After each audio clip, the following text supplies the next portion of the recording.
Bonjour à tous, Salut tout le monde! on espère que vous allez bien. Aujourd'hui, on va vous faire une vidéo sur les croyances limitantes et les fausses croyances.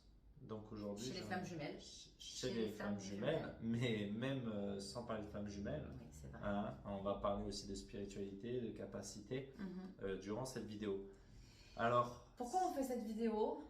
On a été poussé à faire cette vidéo parce qu'on entend énormément de choses chez les flammes jumelles. Donc, on voudrait juste vous rappeler des choses qui sont des vérités ou des fausses croyances. Donc, évidemment, c'est vrai qu'il y a plein de gens qui n'ont pas encore rencontré leurs flammes jumelles, qui peuvent écouter cette vidéo et qui peuvent travailler leurs fausses croyances. Alors, le parcours de flammes jumelles, c'est quelque chose d'extrêmement complexe, fascinant. de fascinant en même temps.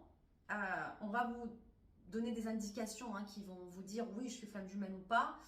Mais c'est surtout, et c'est comme ça qu'on y arrive à un moment donné, c'est un parcours de chemin vers soi, d'épanouissement, de bonheur, de guérison, d'éveil. Et c'est ça, quand on arrive à ce moment-là, on n'a plus de doute et on sait qu'on est en parcours de flamme jumelle. On n'a pas de doute sur sa relation. Ça va réveiller aussi des choses par rapport à l'éveil. Il y a le cheminement qui se met en Il y a place. un vrai cheminement. Et Ça, surtout, une paix on va chercher une paix envers soi-même, une guérison de soi-même. Et c'est ça aussi l'importance de ce lien d'âme. Oui, alors, c'est vrai que des fausses croyances, il y en a partout, mais chez les flammes jumelles, vraiment typiquement pour ce sujet-là, c'est quoi une fausse croyance? Comment vous pouvez être en fait impliqué ou limité ou conditionné? Bah, C'est quoi? une croyance limitante ou une fausse croyance, on est dans un conditionnement. Hein. On est en train de se conditionner à se dire je ne suis pas capable de, ou on m'a dit que je ne pouvais pas faire ça. En fait, on vous conditionne. Donc, soit vous vous conditionnez vous-même, soit vous êtes conditionné. Ça peut être les parents, la famille, les frères, les sœurs, les amis, la religion. Effectivement, je suis musulman, je peux pas ma femme jumelle ne peut pas être catholique ou hindouiste ou bouddhiste. Bref, on ne peut pas avoir ce mélange de religion parce qu'on a été conditionné par la famille. Il y a aussi beaucoup dans une croyance limitante, on a peur du jugement des autres. Et ce qui est intéressant aussi dans une croyance limitante ou dans une fausse croyance, c'est que en fait, cette croyance nous permet de rester dans une zone de confort. Si demain, je vais prendre un exemple dans la matière, faire un karaoké, et on me propose de venir m'amuser, chanter. Non, non, mais moi, je sais pas chanter, je sais pas chanter. Mais ok, ça c'est ce que vous pensez, vous conditionnez pour ne pas aller avec vos amis, être devant tout le monde, parce qu'être devant tout le monde, chanter devant tout le monde, ça vous met mal à l'aise. Ça peut être ou humiliant, ou on peut se faire rejeter, ou on peut se rejeter nous-mêmes. Ça met en lumière des blessures, quoi qu'il en soit. Bien sûr, bien sûr. Mais en fait, ce que je veux dire par là, c'est que ce conditionnement, cette croyance, elle nous laisse dans notre zone de confort. En fait, elle est un petit peu là aussi, pour un petit peu dire bon ben hop, je reste là, ça me va très bien comme ça. C'est son foyer de sécurité. Ça s'appelle un foyer de sécurité. Voilà, et on reste dans ça. Ouais, en fait, une croyance, c'est une foi. Alors, vous avez des fois des croyances qui sont magnifiques, comme par exemple, je m'aime, la vie elle est belle, je suis capable, je vais me lancer dans une mission de vie. Il y a des croyances et des foi qui sont exceptionnelles. Mais quand une croyance est négative ou limitante, là, il faut s'en occuper. Alors, c'est difficile de travailler ça, mais en fait, pour pouvoir soulager une fausse croyance, il faut essayer. Comme tu dis, aller au karaoké. On a des fausses croyances dans l'amour. Par exemple, une polarité fuyante qui va dire que les femmes sont toutes humiliantes ou toutes contrôlantes. Et quand il va rencontrer sa flamme jumelle, alors là, l'explosion d'amour dans son cœur va se dire « Non mais attends, autant que je l'aime, autant qu'elle va pouvoir m'humilier comme toutes les autres. » Donc, on va se guérir d'abord, nous, avant de regarder l'autre, et on va essayer de tester. Et la difficulté dans ce parcours, c'est que on croit que ce n'est pas palpable. On ne peut pas tester un aliment, on ne peut pas goûter quelque chose comme un aliment. C'est que des émotions. Alors on dit que l'amour n'est pas palpable, mais je peux vous dire que quand on rencontre sa flamme jumelle, notre corps physique, il palpe. Le corps physique, il est chamboulé. Mais il y a aussi par rapport à la croyance limitante, quand je parlais de zone de confort, c'est aussi quand vous vous dites je ne suis pas capable de. Je vais prendre un autre exemple aussi dans la spiritualité. On a tendance à se mettre des barrières, donc c'est ces croyances limitantes. Un jour, quelqu'un m'appelle et il me dit Julien, est-ce que tu peux t'occuper de mon poney parce qu'il ne va pas? Et elle se reconnaîtra. Écoute, j'ai jamais pratiqué la communication animale, mais vu que je suis connecté, je peux être canal avec la source ou avec une âme. En fait, je pense qu'il n'y a pas de barrière à se mettre en fait. Et du point 1 à ce point-là, tu as quand même hésité. Oui, j'ai hésité, bien sûr. Parce que tu avais peur de mal faire. J'avais peur de mal faire. Et donc, j'ai dit, je sors de ma zone de confort, je vais enlever cette barrière. Et donc, j'essaye. Je lui dis, envoie-moi. Et donc, on a fait la consultation et ça a été juste magnifique. J'ai eu même des belles précisions de période et tout. Ça a été vraiment un beau rendez-vous. Donc, moi, ce que j'ai envie de vous dire, quand vous avez une croyance limitante, allez la vérifier par vous-même. Si on vous dit que vous n'êtes pas capable de chanter, allez prendre des cours de chant. Si vous n'êtes pas capable, on vous dit que tu n'es pas capable de canaliser sur ci ou sur ça, allez vérifier par vous-même. Oui, petit aparté aussi, c'est ça aussi qui nous a poussé à faire cette vidéo. Donc l'amour, l'accompagnement chez les flammes jumelles. Là, on va rentrer dans le vif du sujet. On va commencer par le point 1. Est-ce qu'on a tous une flamme jumelle? Cet amour, cet accompagnement que vous pouvez aller voir dans nos vidéos, mais dans les vidéos des autres, vous faire accompagner par nous ou par quelqu'un d'autre, peu importe, c'est de l'amour. Il n'y a pas de contrôle, il n'y a pas d'ordre, il n'y a pas de méchanceté, il n'y a pas d'influence. Attention vers qui vous vous tournez. Vous pouvez vite voir si la personne qui vous accompagne s'engouffre dans vos blessures ou si elle vous accompagne à part égale. Ça, c'est un vrai message que je voulais vous faire passer. Attention sur les réseaux sociaux. Donc le premier point, est-ce qu'on a tous une flamme jumelle? Eh bien la réponse, elle est oui. On a tous une flamme jumelle. Nous le croyons. J'ai eu cette chance de vivre la séparation dans l'œuf cosmique. J'en ai pleuré pendant 2 jours sans arrêt. J'ai vécu, donc la confiance, ma foi, ma croyance, c'est l'expérience et la connaissance. Vous voyez, ça c'est important, 50-50. Mais aussi dans la mythologie grecque, il parle d'une séparation de l'âme.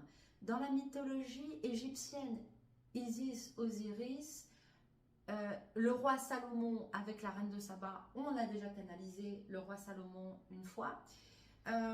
Et puis, dans le taoïsme, l'hindouisme, il y a le yin et le yang, il y a ces 2 polarités qui fusionnent. Et on utilise les mots fusion. Donc, ça fait, depuis l'origine des mondes, qu'on parle comme ça. Ça c'est mon expérience à moi. Mais il y a aussi dans la religion juive, la Torah. La Torah, merci. La Torah, où j'ai découvert récemment, par le biais d'une personne. C'est un truc de fou, ça je ne savais pas. Grâce à une consultation. Et en fait, on discutait de ça, on discutait un petit peu de religion et tout ça. Et elle me dit, mais en fait, dans la Torah, on dit que quand on est né, il y a une autre personne qui est née pour nous. Et donc, j'ai trouvé ça extraordinaire parce que j'étais en train de me dire, en fait, que là, tu me parles d'un parcours. Dans la Torah, on parle d'explication. Et j'ai trouvé ça incroyable. Mais moi, je vais même aller plus loin. Si on sort du contexte religieux, mythologique et tout ça, il y a des choses, je pense que n'importe quel scientifique, et il y en a qui s'arrachent encore les cheveux, ils essayent de comprendre. Il y a des choses qui dépassent la matière. Comment pouvons-nous ressentir émotionnellement l'autre? Comment pouvons-nous ressentir une personne, je veux dire, une personne, son autre aussi fort en fait, avec autant de précision, ça soit émotionnellement, énergétiquement, même physiquement, des fois. Quand on est malade, on a mal quelque part et l'autre elle a mal quasiment au même endroit. Ou alors elle fume 2 paquets de clopes, l'autre il a mal à la gorge. Ou quand tu as fait un accident, que j'ai fait un malaise alors qu'on se connaissait presque pas. On était en début et on s'était reconnecté et effectivement à la reconnexion. En fait, j'avais eu un accident de voiture. Caroline m'appelle, elle me dit ça va? J'ai dit oui, ça va. Non, je sais que ça va pas. J'ai dit en fait, je viens de me faire entrer dedans. Ah, tu vois, je t'ai dit que ça allait pas. En fait, ce que j'ai su par la suite, parce qu'elle me l'a pas dit de suite, c'est qu'en fait, elle avait fait un malaise quand je me suis fait entrer dedans. Et de suite, elle a pensé à moi et elle m'a appelé. Donc, vous voyez comment on peut expliquer ça? On sort de la mythologie, on sort de tout ça, on sort de tout ce contexte. Comment c'est possible? Et c'est ça qui explique aussi qu'on va rêver de l'autre, qui va venir, qu'on va faire l'amour en astral, qu'on a un orgasme du cœur, qu'on pense à lui, derrière vient la télépathie, que tu vas pouvoir aussi en parler, mais on pense à lui, on reçoit un message. Comment on arrive à expliquer tout ça et qu'est-ce qui fait que cette personne se différencie des autres relations qu'on a eues? Voilà, c'est tout ça, les explications. On a fait 2 vidéos, Switch Flamme Jumelle, donc vous pourrez aller voir si vous voulez. Mais je voudrais juste mettre un point important sur quelque chose qui peut être terrible, c'est la télépathie. On parle de la télépathie comme un truc rigolo. Je peux vous dire qu'un chaser dépendant affectif peut se barrer en ressentant ça, si on n'est pas préparé, si on n'est pas accompagné. Ça peut être dingo, autant que des fois on me dit mais moi je ressens rien. Ça peut provenir de votre blessure ou tout simplement c'est pas votre flamme jumelle après à un moment donné, bon. Donc la télépathie, quand ça nous arrive, c'est magnifique, mais ça peut faire flipper. Moi, je crois que ça m'a fait tenir pendant 1 heure de l'âme parce que tu venais me voir, tu me parlais et je te voyais faire des choses et tout ça. Mais voilà, il faut faire attention, c'est pour ça, bien se faire accompagner. L'ouverture de votre chakra cœur vous ouvre donc la barrière de la connexion avec votre autre, mais vous n'êtes pas connecté qu'à votre autre. Il y a aussi d'autres personnes, d'où le soulagement des liens toxiques, le soulagement des blessures avec les gens, tout ça, c'est important de commencer par le début. Donc voilà, la télépathie, c'est vrai que ça peut être... déjà, ça dérange tout court. Je veux dire, demain, sans parler de flamme jumelle, tu es en télépathie, quelqu'un il t'entend, tu te dis, attends, c'est quoi ce délire? Comment il sait ça sur moi? Comment il sait que je pense ça? Comment il sait que je ressens tout ça? C'est très déstabilisant. Alors du coup, vous allez vous dire, parce que là, on donne une réponse, oui, on a tous une flamme jumelle. Mais là, on va vraiment répondre à ceux qui se disent, pourquoi mes parents, ils sont pas flammes jumelles? Pourquoi ma soeur, elle ne comprend rien? Pourquoi pas elle? Si, elle. Mais des fois, quand on est entre 2 incarnations, quand on est entre deux incarnations, on se dit, moi, j'ai souffert d'avoir perdu des enfants à la guerre. Alors, je vais me réincarner en Inde. Je vais travailler dans un orphelinat. Et je vais me dévouer aux enfants toute ma vie sans me marier. Alors tu ne rencontreras pas ta flamme jumelle. Ce n'est pas grave, mon âme est éternelle, je la rencontrerai plus tard. On a un libre arbitre, une volonté. Vous savez, votre âme, elle est beaucoup plus puissante que vous croyez. Vous avez une volonté de faire beaucoup de choses et de vous éveiller. Mais des fois, on ne rencontre pas sa flamme jumelle. Voilà, moi j'avais une question en fait qui me vient comme ça. Je vais le faire. C'est, est-ce qu'on est obligé de croiser toujours notre flamme jumelle? Non. Voilà. La réponse, c'est qu'il y a peut-être des compréhensions, des cheminements à faire, un travail sur soi, et bien sûr, la source fait qu'elle nous écarte de son autre, parce qu'elle sait que pour effectuer ce travail sur soi, il va falloir être à distance de son autre. Et la vie d'après, vous allez vous incarner, vous allez sûrement vous rencontrer pour voir si ce que vous avez créé dans cette vie-là a bien été validé au contact de son autre. Mais ça aussi, c'est un sujet sur lequel on va revenir. La source nous permet, la source ne va pas nous séparer, la source nous guide. Il n'y a aucune lumière céleste et divine qui nous force ou quoi. On nous guide. Très important aussi. Donc voilà pourquoi parfois il y a des gens qui sont loin de tout ça, et après des fois aussi ils se sont incarnés, ils ont moins d'incarnation. Plus on a d'incarnation, plus on est éveillé. Donc il y a tout un contexte. En tout cas, on est tous avec deux, on se sépare tous. Ça c'est une croyance à nous, une vérité qui nous appartient. Alors, le deuxième croyance limitante, le yin et le yang. Non mais alors ça c'est la blague, C'est vraiment, même nous aussi au début, on a dû canaliser, faire beaucoup de consultations avec des gens qui ont besoin d'informations pour recevoir ces enseignements nous-mêmes. Donc, vous êtes quoi vous? Yin ou yang? Déjà, ça n'a rien à voir avec votre sexe, avec qui vous êtes. Avec vos blessures avec vos blessures, exactement. Ça n'a rien à voir avec tout ça. Yin, yang. Fermeture, ouverture, fraîcheur, chaleur, passivité, action. Vous voyez une femme qui va parler très fort, je vais parler mon stylo, qui va parler très fort, qui va être grande, qui va être donc plutôt yang, un peu autoritaire, comme beaucoup de chasers sont yang énormément. Moi je suis comme ça. Mais aussi, derrière il y a mon piano, vous voyez. Et ben quand je joue au piano et j'ai des longs, alors j'ai des grandes mains, c'est yang, mais j'ai des très longs doigts, donc je suis aussi yin. Hein, le message qu'on veut vous faire passer, c'est que vous avez les deux os en même temps. Et quand c'est comme deux flammes jumelles se rencontrent, vous avez une polarité principale, bien sûr. Vous avez une majorité. C'est ça qui est important de souligner aussi, c'est qu'on a une polarité principale. C'est pour ça qu'on s'exacerbe. Parce qu'on a du mal aussi, mais aussi ce qu'on vient chercher dans cette vie-là, c'est à équilibrer nos polarités. Et effectivement, on a les deux. Mais on en a une qui représente plus l'autre. Et ça, on est complètement d'accord avec ça. C'est sûr. Mais ce qu'on essaie aussi de vous dire, c'est que c'est pas ce côté yin-yang qui va vous aider à guérir. Voilà, c'est ça. Alors, vous allez vous équilibrer. On va plus parler d'équilibre. Voilà. Nous, on a beaucoup de femmes chasers, donc qui sont dépendantes, mais qui sont chefs d'entreprise, qui sont grandes, qui se prénomment parfois avec un prénom mixte, qui ont été les premières de leur fratrie. Je suis la première, j'ai dû m'occuper des frères et sœurs. J'ai suivi mon père sur les chantiers. Ça, c'est yang, mais elle est dépendante, affective. Et on a des chasers qui sont toutes menues, hein, qui ont toujours un peu froid. J'ai un petit peu froid, moi je mets déjà la couette au mois de septembre, et qui ont un yin et qu'il faut développer plus un yang. En fait, c'est pas parce que vous êtes une femme qu'il ne faut pas trouver l'équilibre. Et j'ai quelque chose à vous dire aussi par rapport à ça, c'est une énergie générale. Quand on est une femme et qu'on veut que son autre revienne, je ne parle pas des blessures, je parle énergétiquement parlant. Si on a des caractéristiques et des énergies de mec, c'est-à-dire que si on balance, on sort comme notre sexe, un sexe qui sort, c'est un sexe d'homme, ben, on ne peut pas laisser rentrer dans la maison.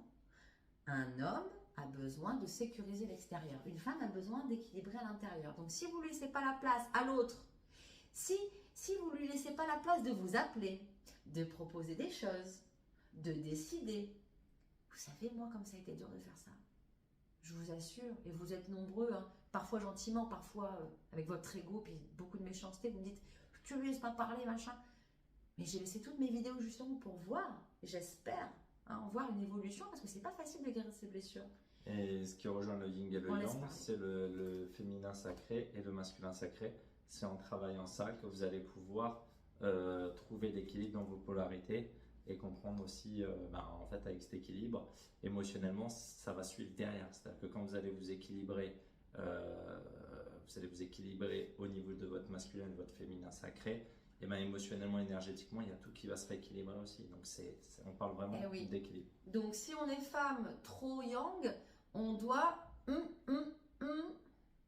accueillir. Alors, il n'est pas là, vous êtes en séparation. Alors, qu'est-ce que vous faites? Il est en séparation, je ne peux pas lui expliquer, c'est bon, j'ai compris.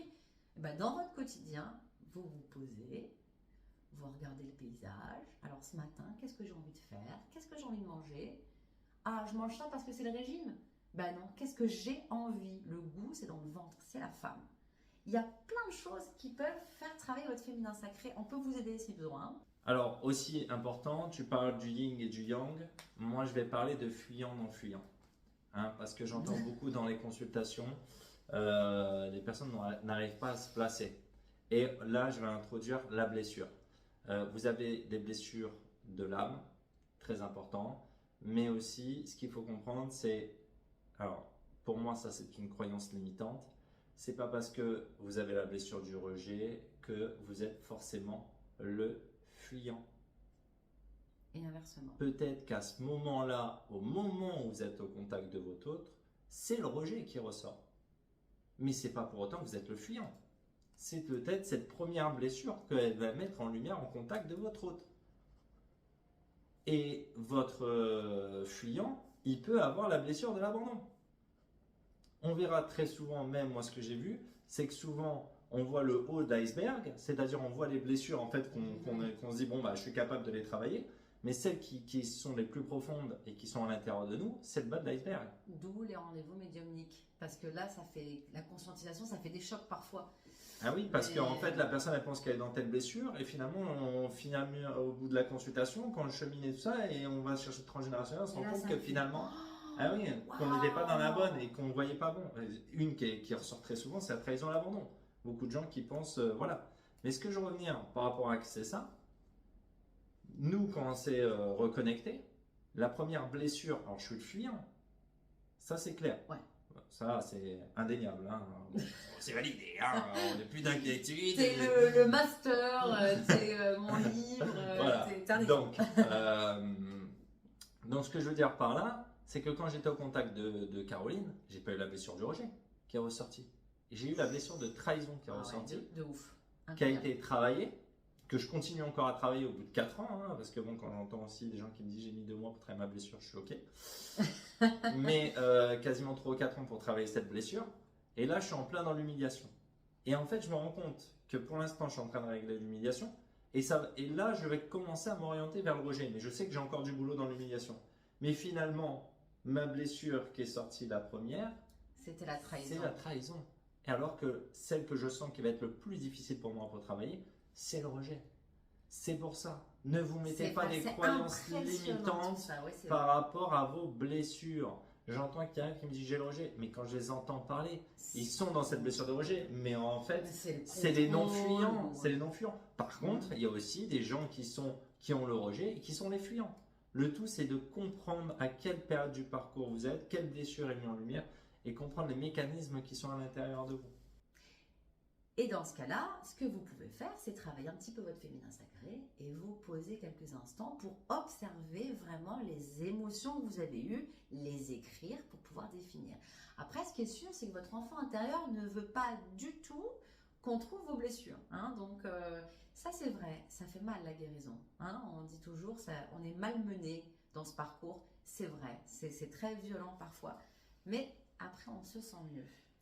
Moi, je voudrais vous parler par rapport aux blessures.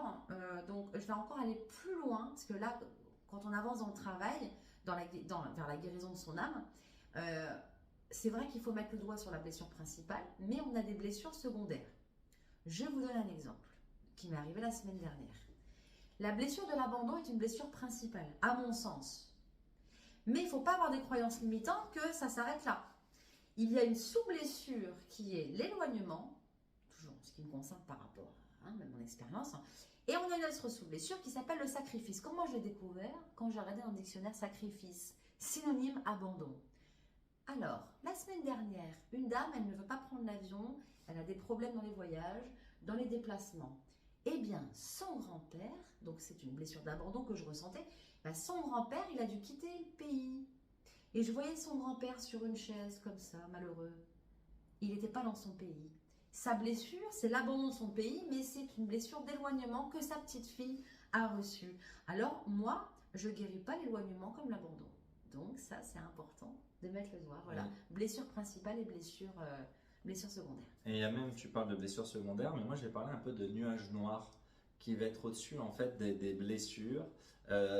Très souvent, on va parler de l'humiliation et qui va venir un petit peu influencer les autres blessures sur l'ego, les compréhensions, comment les choses se mettent en place, la culpabilité qui laisse place, par exemple, je vous donne un exemple qui est le nuage et que j'ai eu ce matin en consultation. Par exemple, elle me dit, mais je sais pas, je culpabilise, mais je ne sais pas de quoi. En fait, j'ai croisé ma flamme jumelle, j'étais en train de danser avec un collègue, mais je culpabilise, mais je ne sais pas de quoi. Ben, en fait, ça, c'est le nuage noir, la culpabilité. C'est cette blessure de l'humiliation. La vraie raison, c'est qu'en fait, elle a l'impression de trahir son autre. Ce qui lui crée une culpabilité en elle. Donc vraiment, prenez le temps de l'introspection et de la sagesse. Hein. Comme on parle de sagesse, on parle de, comme l'aigle, de voler très haut, d'avoir une vue d'ensemble sur tout ce qui se passe. Trop beau ce que tu viens de dire.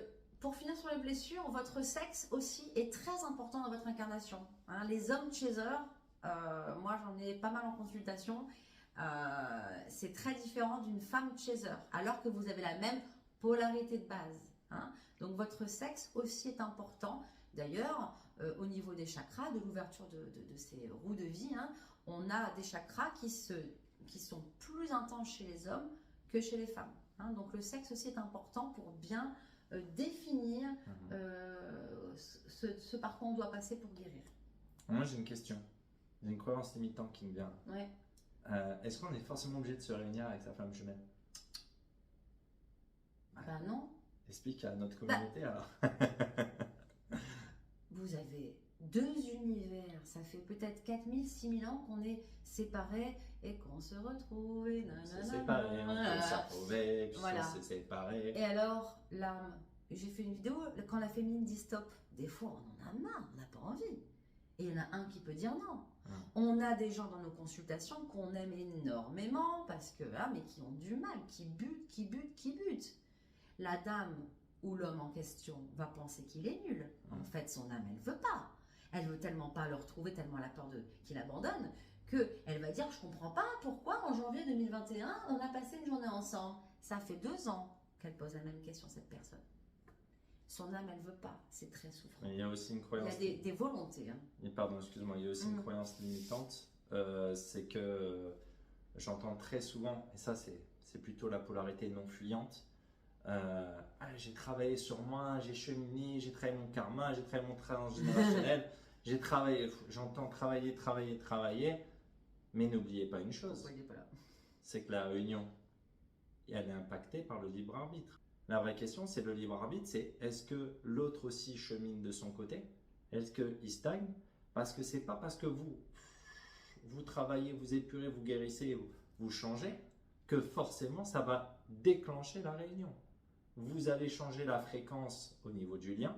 Ça, je l'ai eu en guidance, je l'ai même eu en ressenti, je travaille dessus. Merci, c'est important que tu le dises. Vous changez la fréquence au niveau du lien, vous changez l'énergétique du lien, on est sur un autre état énergétique, sur une autre fréquence, et donc ça aide l'autre à évoluer. Il a cette attraction à comprendre une introspection intérieure sur lui, mais c'est pas pour autant qu'il va faire le choix de le faire. Ça, l'influence, je vais vraiment utiliser le mot influencer, c'est-à-dire que cette fréquence et cette énergie, l'influence à essayer de comprendre ce qui se passe. Nota bene pour ceux qui disent qu'ils ont tout travaillé, que tout va bien, plus on le dit, plus on le crie sur les toits et moins c'est vrai. Hein, donc ça c'est pareil, les petits SMS, je t'aime d'un amour inconditionnel, votre honneur il lit ça, il rigole. Alors, pas dans la matière, dans son âme, il rigole. Humilité, sagesse, compréhension, tranquillité, voilà, lâchez-vous la grappe aussi à vous, lâchez-lui la grappe aussi à lui. C'est pas facile, mais on y arrive. Quand vous grimpez cette montagne, lui il grimpe aussi, c'est une certitude. Ça fait partie des vérités flammes jumelles. On est toujours dans la vitesse. Mais il fait ce qu'il veut. La vitesse, voilà. Ce que je veux dire, c'est que je vais essayer de reprendre quand même ce que tu dis parce que c'est ce que je disais. C'est pas forcément que vous allez vous réunir. Toi, tu parles d'évolution, mais ce que je veux dire, c'est que vous allez peut-être grimper très vite, vous allez influencer l'autre, mais c'est pas pour autant qu'il va grimper vite. Et peut-être qu'il doit faire un enfant. Peut-être qu'il doit faire un enfant. Souvenez-vous d'une demi-guidance du début. Les flammes jumelles, ce ne sont pas des brouillons, ce ne sont pas des tests. Vous n'êtes pas... Alors, si vous ne voulez pas ça, par contre, vous allez trouver une âme sœur qui va vous colmater vos blessures, qui va rentrer dans toutes vos fêlures. Vous êtes fait crier dessus par votre papa, il va vous parler d'une douceur comme un gros nounours. Ça, c'est une âme sœur, une flamme jumelle, elle veut que vous guérissiez vous-même. Et l'amour inconditionnel, il n'y a pas de jugement, il n'y a pas de temps, il n'y a pas de matériel. Si cette personne doit faire un enfant avec quelqu'un, parce qu'il va vivre un truc difficile avec cet enfant, peut-être qu'il va le laisser tomber, peut-être qu'il va divorcer à un moment donné. Il doit remplir son cheminement à lui. Mais ce qui est sûr, c'est que la première chose qu'on apprend, c'est le détachement émotionnel. Et c'est ce que tu disais, la liberté ou la non-possessivité. C'est ça. Donc la réunion n'est pas forcément, c'est vrai que j'ai vachement évolué là-dessus. Au début, je disais, si vous cheminez, vous allez vous retrouver. Je le crois toujours parce qu'on a des expériences dans nos rendez-vous qui sont impressionnantes, incroyables. Encore, il n'y a pas plus tard que cette semaine. Mais voilà. Après, le dernier point sur la réunion. De toute façon, ce que tu dis avec beaucoup de hauteur et de sagesse, bien sûr qu'on se réunit. Parce qu'en fait, quand on chemine, on attire l'autre à cheminer, mais ça ne veut pas dire qu'on va se réunir dans cette vie-là. Ça va nous permettre de nous réunir peut-être dans la vie d'après ou encore dans la vie d'après. Donc tout ce que vous faites dans cette vie-là, ne pensez pas que c'est fait pour rien. Tout ce que vous faites aujourd'hui sur vous aura un impact dans vos prochaines incarnations. Oui, alors, j'aimerais quand même faire une petite parenthèse pour ceux qui souffrent beaucoup et quand on souffre et qu'on entend ça, on dit « ouais, c'est facile, ils sont ensemble ». On est passé par la nuit noire, par les envies de mourir, etc., etc. Mais ce qu'on peut vous promettre, c'est qu'accompagner dans la lumière, bien, pour vous, et pour vos enfants, pour les gens que vous aimez, pour votre mission de vie, vous allez mieux. Ce que vous ressentez maintenant va disparaître, cette souffrance. Ah, tiens, j'ai une question par rapport à ce que tu disais. Je pense que ce sera sûrement la dernière de cette vidéo parce qu'on peut en faire autant qu'on veut. Mais... il y aura une partie 2 au fait, hein. Il y a partie 2 aussi. Est-ce que quand on est réunis, et pour le coup, là on est bien placé pour le dire, est-ce que quand on est réunis, tout est OK? En fait, tu es en train de me faire une interview depuis tout à l'heure, tu n'arrêtes pas de me poser des questions. Ouais, je te laisse amorcer parce que j'ai la question. Alors, donc, est-ce que quand on est réunis, ça veut dire que tout est travaillé, tout est OK? Mais j'ai entendu ça, il y a quelqu'un qui a marqué ça sur une story, mais qu'est-ce que c'est que ce truc? La systémie de Caroline en 2021 et Julien tout seul. On est réunis, on a 2 enfants chacun. Donc ça fait des nouvelles blessures. Est-ce que j'ai le droit de crier ton fils? Est-ce que tu as le droit de crier le mien? Est-ce que tu as le droit d'avoir l'autorité? Ça me fait penser que moi j'ai pas eu de père et j'ai pas eu de mère et machin. Et pourquoi tu vas dormir tôt? T'es pas avec moi? C'est pas fini. On est des êtres humains qui n'avons pas fini. Ce que je voudrais rajouter, c'est que au-delà du fait d'être seul et de travailler certains axes, et que vous pensez les avoir travaillés, ou que vous les avez travaillés, vous vous rendez compte que quand il y a rapprochement, donc on va vers le chemin, vers la réunion, finalement, il y a certaines croyances et fausses croyances. Je pense que ça y est, j'ai travaillé mon lâcher prise, j'ai travaillé mon détachement. Et puis boum, quand vous êtes face à la réunion avec votre hôte, quand vous êtes sur le chemin de la réunion, en fait, vous vous rendez compte que c'était un faux détachement, c'était un faux lâcher prise. Et je vais même aller plus loin par-dessus ça, c'est que quand on est réunis, on a d'autres peurs. Hein. Je voudrais aussi, il y a un point que je n'ai pas relevé, c'est que les croyances limitantes et les fausses croyances réveillent des peurs chez nous. Hein. On a peur de l'inconnu, on a peur de choses qu'on ne connaît pas, on a peur du passé, on a peur du futur, on a peur du présent, on a peur de choses qu'on ne connaît pas. Et donc les croyances limitantes réveillent des peurs. Mais aussi quand on est en couple, ce qui est important de conscientiser, c'est que vous avez travaillé les choses seules. Maintenant, vous allez travailler d'autres axes en étant réunis. À deux. Comme la mission de vie en commun, tout ça. Alors, il y a une partie 2. Ah, on va parler violence, tromperie, la mission de vie, sexe, etc. Ah, ça sera après 22h du coup. Je plaisante. Avec un 0 moins de 18 en bas. Là, non, et puis c'est surtout qu'à la réunion, on fait un gros switch. C'est nous qui l'envoyons sur les roses sans s'en rendre compte. Aussi, un peu comme au début. En fait, la réunion pour le dépendant affectif, c'est une étape incroyable. On a l'impression que c'est fini. Et en fait, on se rend compte que là, peut-être, ça va être un début. L'avantage pendant la réunion, c'est que le fuyant de base n'est plus dans la fuite.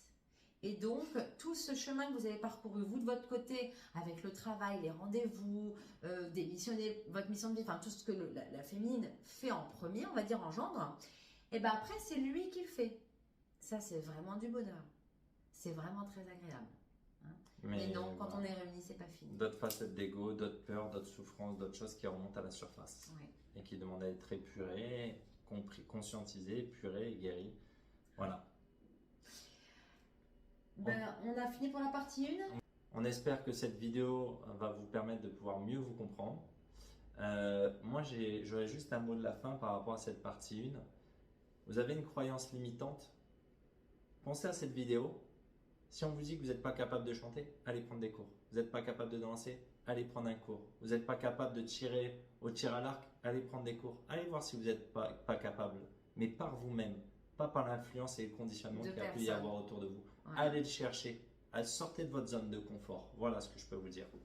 Dans chaque crise ou dans chaque échec, il y a forcément une leçon à comprendre. On peut transformer tous nos moments difficiles par de l'apprentissage à la place. Voilà. Et si vous avez besoin de nous, vous savez où nous trouver. Vous allez sur la plateforme www.comumphoenix.com. Il y a les ateliers, les accompagnements. Alors l'onglet accompagnement, vous allez trouver coaching, consultation. Si vous voulez aller chercher vos croyances limitantes, les travailler, mais même des peurs, des blessures, tout ça, n'hésitez pas, on est là. Voilà, on a des protocoles et c'est pour ça que j'ai lancé les formations aussi. On a des protocoles du karma, du transgénérationnel qu'on a reçu aussi. Et on a aussi des ateliers qui dure 1 heure à peu près. Si vous voulez vous former, on forme à plein de choses qu'on n'a pas mis sur le site. Le magnétisme, le chakra, la protection spirituelle énergétique. Tout à l'heure, j'ai dit à la dame, tes flammes jumelles, tes guérisseuses, protège-toi. Les flammes jumelles, qui plus est thérapeute, sont beaucoup attaquées, hein, sont très souvent attaquées. Donc, il faut se protéger. Donc, il y a aussi des ateliers sur le site internet. Voilà. Bon, bah, prenez soin de vous. On de raccrocher à chaque fois, mais là, il faut le faire. À plus tard pour la partie 2.